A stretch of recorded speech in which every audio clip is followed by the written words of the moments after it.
Hey everybody, I did a water prep system. So what I did was I set my water up in the kitchen just in case of emergency to go ahead and get some practice in on how to conserve water. I remember one of the homesteaders was talking about putting water in different containers.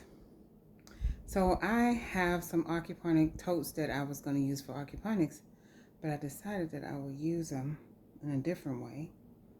And that is going to be to use them as water prep for like dishwashing and stuff. And so I set my two totes up to go ahead and see if this will work as far as water preparation. So here it is. There's my two totes. So I'm going to be washing dishes from water from the totes to go ahead and try to conserve water. But I wanted to emphasize that I am doing my part in my preps and learning myself how to prepare water for the washing dishes and what I would need, if there ever was to be a water shortage or anything like that. So this is my little setup. Don't laugh at me, y'all.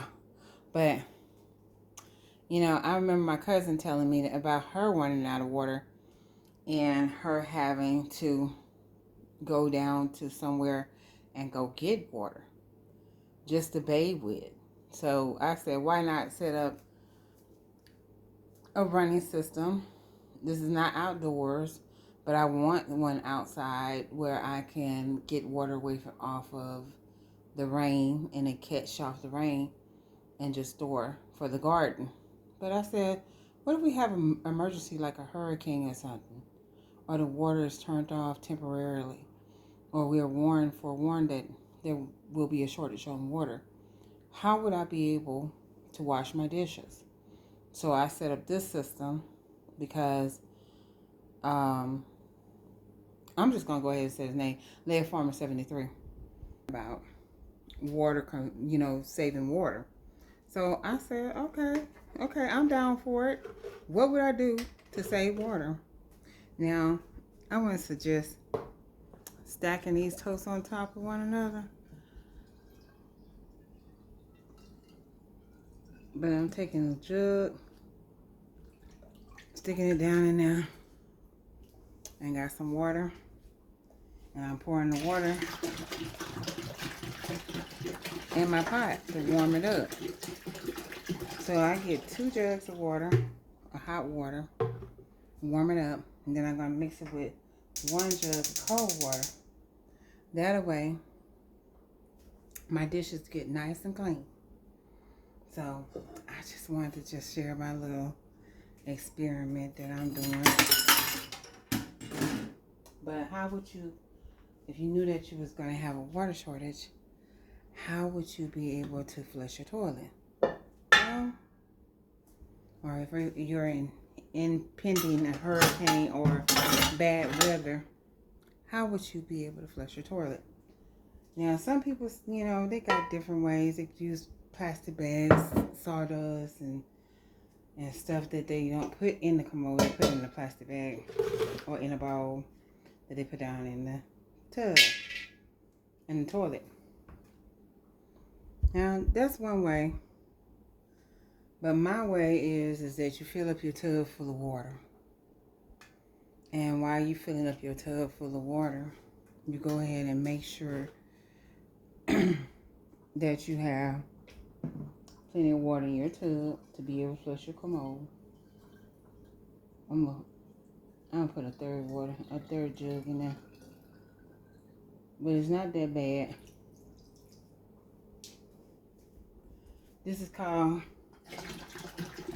Prep for Disaster. So I'm just doing my disaster prep, doing what God tells me to do. But however, I want you to know that if you don't practice it, you're not going to know what to do. So I'm practicing. Leah, you said practice. So I'm practicing. I got my water warming. I got my totes out. I can't purchase no wood burning stove outside to be able to warm up the water yet. But I'm getting there. This is my semi off grid system. I say semi off grid. so, so I got an off grid system for water. But however, I want to encourage everybody to practice a prep this weekend. It's almost Friday. It's Thursday. Practice something that you know that you can do to make things better for your family.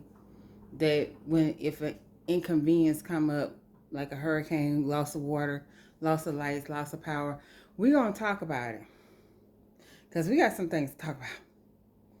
And I just wanted to just come on and just be my crazy, genuine self. And just, let y'all know, hey, I'm practicing too. So get your practice on. But if you want to use this method with the two 27-gallon totes, fill them up full of water, I would suggest putting them on top of each other, because I just feel like it's just bulging just a little bit too much. But I'm going to use the water out of here to wash dishes this weekend, and also this week in efforts to conserve water. So I want to encourage everyone to join me in learning how to conserve your water and how to wash your dishes without having running water on the grid. Now, of course, you're going to have to do a couple other things too, and I'll talk about those too later on. So don't get your totes ready. These were supposed to be my hydroponics, but it looks like they're going to be emergency practice totes right now. So I won't be able to do hydroponics right this second, but I will. But we're going to practice on that water prep, because one of the essential things in life is having water. So this is my idea, what I would consider my idea of preparing for water shortages. All right, y'all. Bye.